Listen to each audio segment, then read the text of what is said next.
Video স্ক্রিনে যে ডিভাইসটি আপনারা দেখতে পাচ্ছেন এটি নাম হলো প্রেসার রেগুলেটর।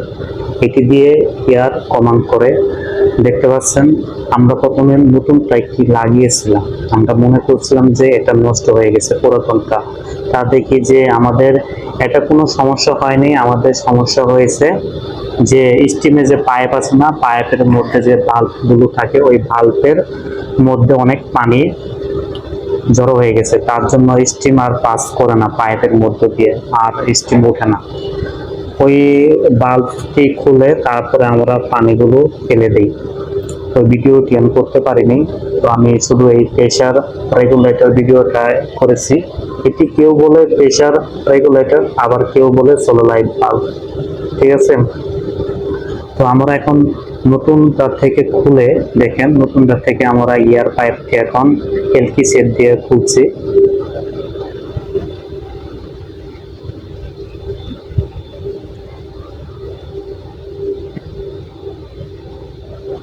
এলকি নাম হলো টিএলকি আমরা বলি। তারপরে এখন আমরা এটা পুরাতনটা আমরা লাগাবো। এখানে লাগানো একটু পয়েন্ট আছে, এখানে আপনারা সুন্দরভাবে লাগিয়ে নেবেন। তারপর এই পাশে আমাদের যে এয়ার পাইপটাই আছে এটা আমরা ওই পাশে লাগাবো।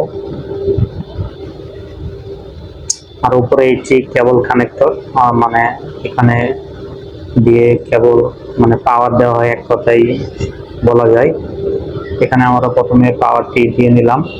দেখেন ডিসপ্লেতে এখন কত বার আছে দেখাবে, এই যে 2.64 বার, বারটি আসলে বাড়বে 3 হয়ে গেছে।